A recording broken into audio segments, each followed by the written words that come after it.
Still number one after another impressive steamroll on the hardwood by the UConn women's hoops team. The latest team to go down, number 11 Iowa. How the Huskies bit the wings off the Hawkeyes, coming up. I don't know if y'all realize I keep it very real, like with a lot of my teammates. But if you're in the portal and you're looking to go to a place, it's just more film you can put on to show what you could do. Well, Skyler Bell, football player or inspirational speaker, you be the judge, because the UConn wide receiver is making the case for his fellow Huskies to play in the Fenway Bowl this weekend. We'll see who's taking his advice and suiting up. And it was a cold day in the Windy City for the DePaul Blue Demons, but after the Huskies win in Chicago, it's not the final score that's stealing headlines. Spoiler alert, it may or may not be pickle juice. We'll talk about it. Connecticut Game Week starts right now.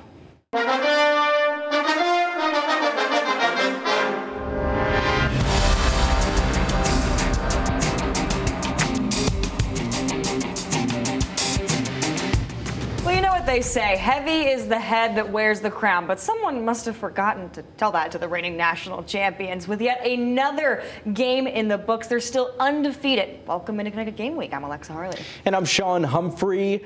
The UConn women made light work of the 11th ranked Iowa Hawkeyes in the Women's Champions Classic in Brooklyn. The final score 90-64. The Huskies' 10th win by at least 20 points this season. Well, this is a team that's been writing the history books for 30 years, and it can be hard to fathom some of the revisions still being made after title number 12. Fathom it, don't fathom it. Reality is real. The numbers don't lie, neither does the ball. Let's start with Sarah Strong. She's terrorized opposing defenses and offenses this season and continued that dominance against Iowa. She didn't steal Christmas, but about everything else belongs to her. She averages 3.5 steals, but took the ball away from Iowa 6 times. She had a calm, cool, collected 23 points in Brooklyn. And the thing about Sarah Strong that's got people wondering whether we're not just seeing maybe the best player in college basketball, but someone who could go down as one of the best to ever wear a UConn uniform is that she does it from everywhere, almost effortlessly. 3 for 9 from deep against Iowa, but about 56% from the field. Coach Auriemma used a Gen Z term to describe the way his star player approaches the game. There's a halo over her, and I don't mean in a religious way, but I mean there's an aura that she has where it never appears that she's in a rush to do anything, to go from one place to another, to hurry up and make a play. And there's never a shot where she goes, should I shoot this or not? Everything she does just seems to flow from a place where the game is like in her soul, you know? So if there's a loose ball that comes and it's on the floor and it's bouncing around and she slaps it once, it comes back to her hand. And other people, you know, they slap it, goes over there, goes up, and then she controls it and then makes a play. The dynamic duo of Strong and AZ Fudd, if it was a book, you could read it with your eyes closed. That's how often we've seen this story play out this season. Fudd has been lights out from 3. She's made roughly 50% of her shots from distance, and Iowa had to watch her make 5 more for 15 of her team-leading 27 points. But the offensive outpouring wasn't where her attention was after the game. No, she says the work continues on the other side of the ball. Our goal every game is to disrupt what the other team is doing and what they want to accomplish on offense. And our identity this year, our goal has been to have a defensive identity and be in the passing lane, make things hard for the other team. So I feel like every game we're just trying to build on that and continue to take those chances, take those risks, get in the passing lanes, get our hands on as many balls as we can, and trust each other and know that if we, like KK was pressing full court, she got beat, someone was there to pick it up and she was rotating. So just having that sense of knowing where everyone is and where we can pick up and help each other. The Huskies get a bit of a breather before facing off against a Big East foe in their next matchup, and that'll be on Connecticut Game Week as well. We'll see you there.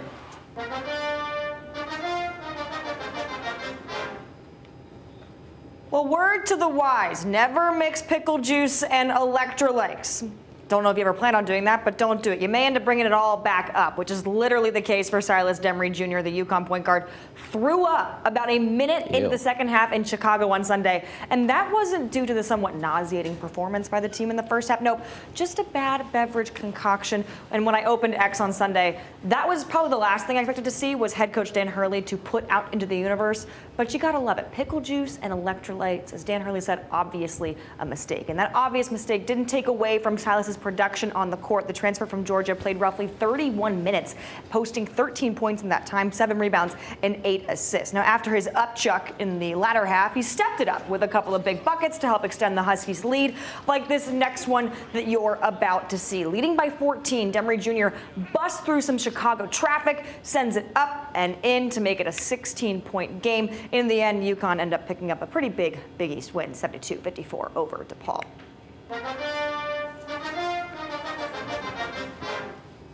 I know we gave Silas our top dog spot, but it was a tough call to make when you've got this guy balling out. Alex Karaban led the pack with 21 points in UConn's win over DePaul. The veteran Husky also put up 6 rebounds and 2 assists, 2 blocks, and shot 50% from the arc. And it wasn't just Karaban who had an eye-catching performance this week. Solo Ball set a new career high in points last week when he put up 26 against Butler. Now, the guard did not play on Sunday against DePaul, but his display on the court last week was more than enough to snag some Big East honor roll honors. So far this season, Ball is averaging a team-high 15.4 points per game. I guess ball is life. See what happens.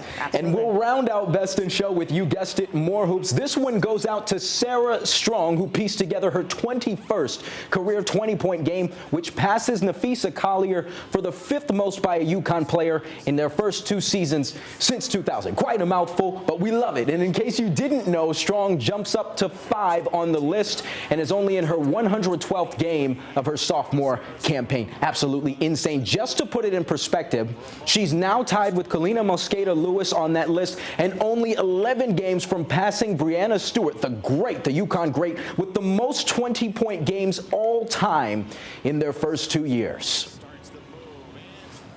Well, they're shipping up to Boston again. The men from West Point are the only thing standing between the Huskies and a historic 10-win season. When we come back, we'll do some recon and preview UConn's Fenway Bowl matchup with the Army Black Knights.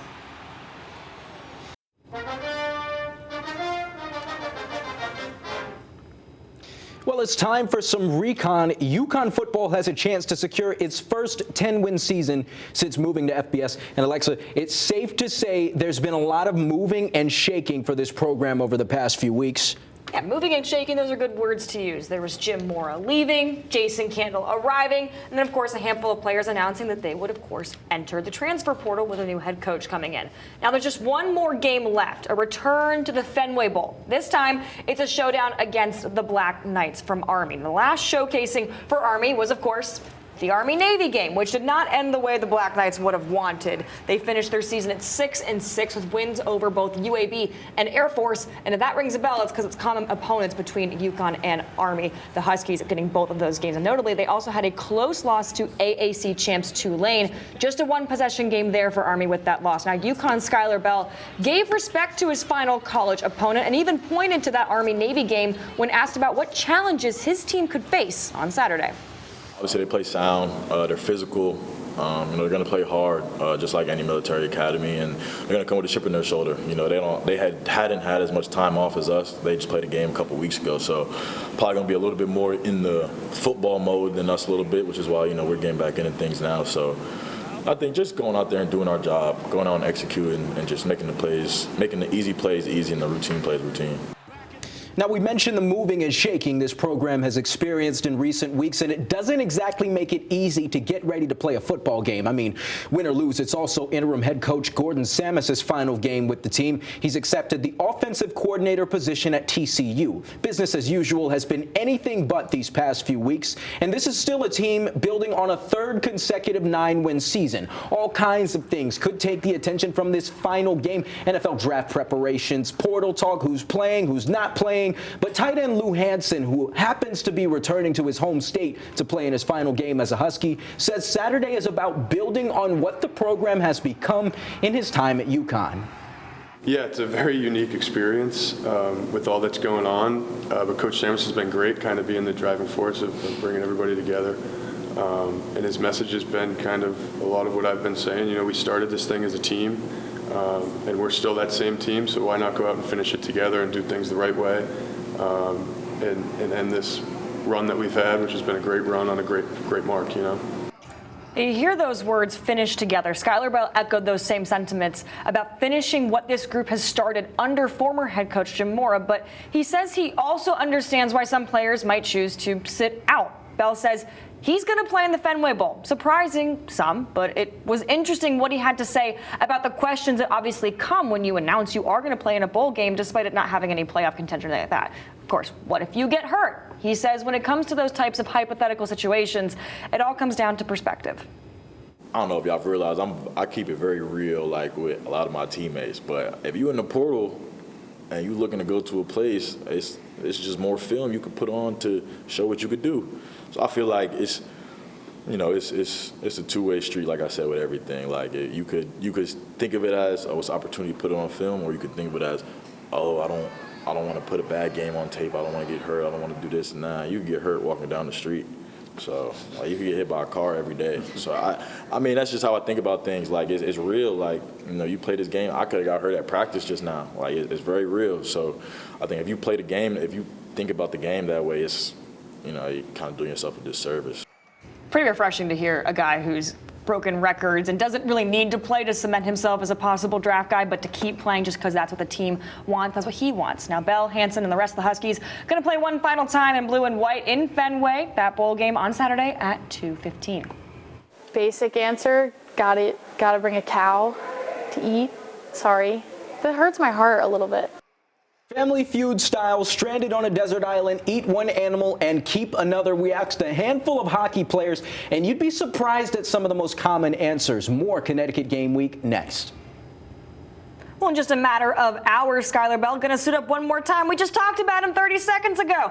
I caught up with the UConn wide receiver to talk all about his accolades that he's acquired and what his football future could look like. That conversation coming up next.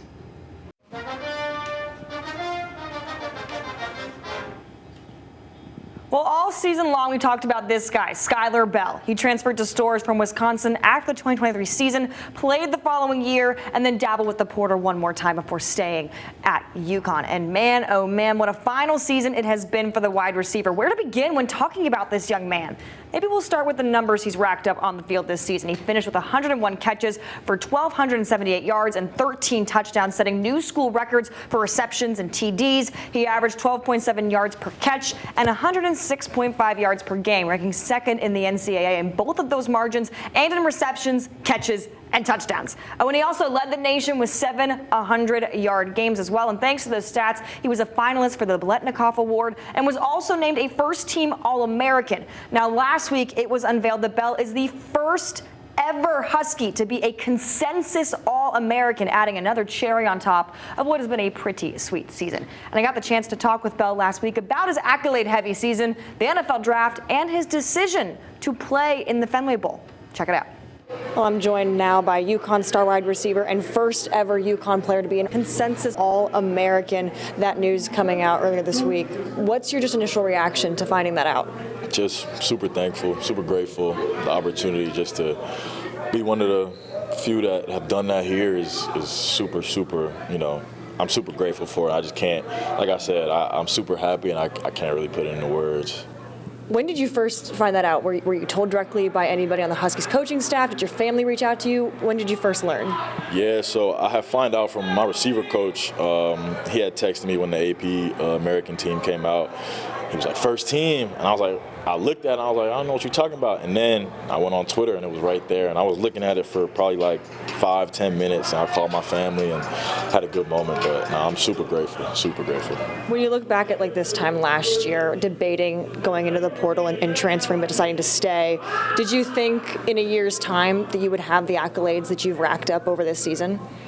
I don't want to say I like knew it, but I knew that I had the ability to be one of the best in the nation because I always have that mindset. I want to be the best in my position. So I think in the work that I've put in and, you know, the way that my coaches and stuff have pushed me, my teammates pushed me, I think it was only inevitable to, you know, to put everything together. And you are playing in the Fenway Bowl, but we learned that today. Was that a hard decision to make or a pretty split-second instinct that I'm going to suit up one more time? I never thought to not really play because I'm a football player. Like when I came here, I said I was going to play football for you guys and for UConn. So, you know, I never really had a thought of not really playing. I love playing football. So any chance I get, I'm going to take advantage. And this isn't necessarily the last time that you will play football before the draft next year. You got a couple of Senior Bowls on the horizon. Is there anything that you want to work on in your game or maybe just polish before the draft? Yeah, I would say just being a little bit more physical at the point of attack, press releases and things like that. So I know at the next level it's going to be guys are way stronger and way bigger. So just being able to play through contact, play a little bit more physical and still being able to win. You walk through that hallway, you see a bunch of former UConn players and where they ended up in the NFL. Your name very well could be up on that wall in a couple months' time. What's that going to mean to you to have your name forever cemented in this building? Everything. Like I said, if a lot of people, if you've known me from when I first got to college, we had an NFL wall at Wisconsin, and I would touch it every day we walked through there and every day I left. And we have an NFL wall here, and I do the same thing when I come in. I've touched it every single day that I came in the building, and just to remind myself that it's right there and I can touch it and it's real. So just keeping that there and seeing myself on that wall will be absolutely, you know, amazing. I'm probably gonna cry or something, but you know, I'm super grateful. You say you always keep it real. Are you an emotionally expressive guy if you cry like that? I'm really not like an emotional person, but something like that, I've been working my whole life for that. So I feel like the emotions might get the best of me there a little bit. One final game for you. What are you hoping to leave as your final legacy here at UConn? Just go out, have fun with the guys, play the best of my ability, and you know, give the fans one last chance to see me play and see me play with these guys and give them one last goodbye because, you know, it's been a great 2 years. All right, Skyler, thanks so much for your time. We appreciate it. Thank you. Best of luck. Well, with the holidays happening, it's been a quieter week in stores, but things are ramping up as we approach the new year. What's happening in stores next? But first, we are just days away from closing the book on 2025 and saying hello to 2026. And Alexa and I are going to unveil for you our New Year resolutions. That's when Connecticut Game Week returns. Stick around. One to eat? I feel like you need maybe a cow. I'd say salmon, or actually I'd say tuna to eat, like a big albacore, like wild whatever from Alaska, a huge one that will last me a while. I would eat a camel. I would eat a camel and keep a snake. I'd keep a camel and eat a camel. Basic answer, gotta bring a cow to eat. I would eat a cow. I would eat the cow. I would keep a cow and I would kill the cow and another cow, because cow. That hurts my heart a little bit. I'd keep a cat. An orca. An orca. A dog? Chicken. A chicken. I think I'd have to go with just a dog. Okay. Just the companion, you know? Keep probably a horse. Stranded island, get on a horseback ride around, scavenge, stuff like that. And I would keep my dog, who's a golden doodle. And then I'd say one to keep. I would do like a panda, I think. No explanation, but those are my two. That's fire. What's with all the camels? I can't explain that. I don't know. One chose camel, and then the rest of them thought, oh, that's a good It just idea. took on a life of its own. Everyone wants a camel for some reason. Yeah, it's a little bit ridiculous, but hey, I'm for it. It's a ridiculous question. Well, what else is ridiculous is the little girl that wants to bring a snake. I mean, Hey, to each their own, No, that's just wrong. You don't bring a snake to an island. That's not fun. Hey. You bring a dog. A dog can help you hunt. You never know what Friendly you could get from a company. loyal snake. Well, that's kind of an oxymoron, so I see what you're saying there. Yeah, what are you talking about, Sean? Well, hey, well, a year packed with accomplishments and accolades in UConn sports. Alexia, is there a better way to close the new year than with a few more events? Yeah, the folks at home might be surprised how much they actually have to watch on New Year's Eve. But for the final time in 2025, here's what's happening in stores.